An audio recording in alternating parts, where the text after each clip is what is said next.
सम्मानित विद्वजनों, माँ जगदम्बा की कृपा से आज मैं आप लोगों के सम्मुख कुंडली के 12 भावों के बारे में संक्षिप्त विवरण प्रस्तुत कर रहा हूँ।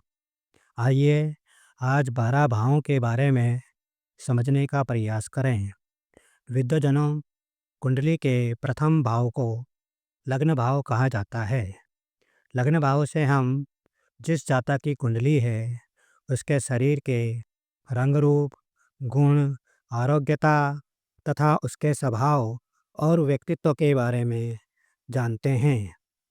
कुंडली के दूसरे भाव से जातक के धन, वाणी, परिवार, खान पान, आकस्मिक धन, मन की स्थिति के बारे में जानते हैं। इसे धन भाव भी कहा जाता है। कुंडली के तीसरे भाव से जातक के पराक्रम, साहस, सामर्थ्य, भाई बहन, महान कार्य, मित्र आदि के बारे में विचार किया जाता है।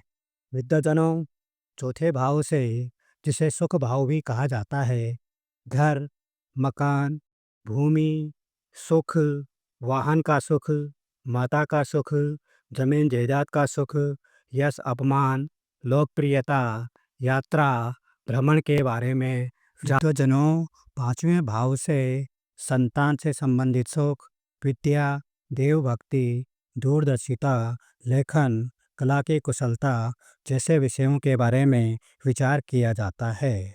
छठे भाव से रोग, विघ्न, मामा पक्ष, चोट आदि, नेत्र रोग, अन्य रोग के विषय में जाना जाता है। इस भाव को रोग भाव कहते हैं। इससे रोग के बारे में विचार किया जाता है।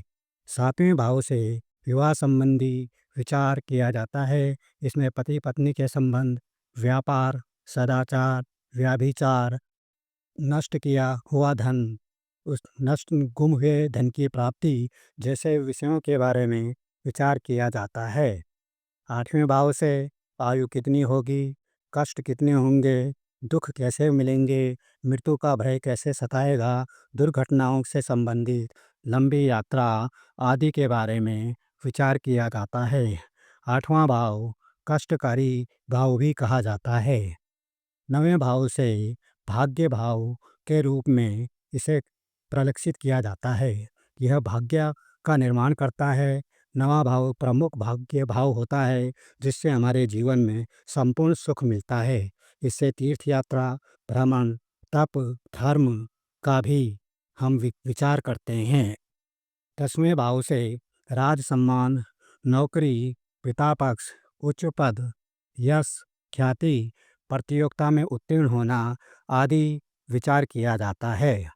तथा जो 11वां भाव है इसे आय भाव भी कहा जाता है।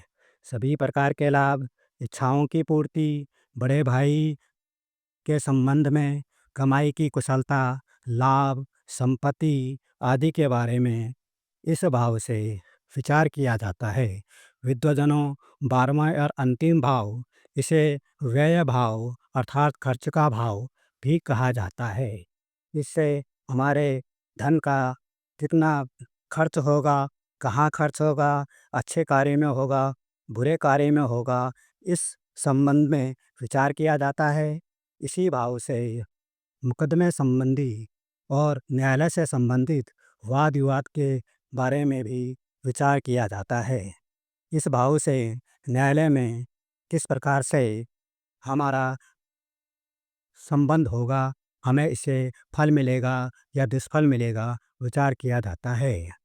विद्वजनों, आशा करता हूँ कि माँ जगदम्बा की कृपा से आप विद्वजनों ने 12 भावों को समझाने में मैं सफल हो पाया हूँगा। इसी आशा के साथ जय माँ जगदम्बे, जय माँ भवानी।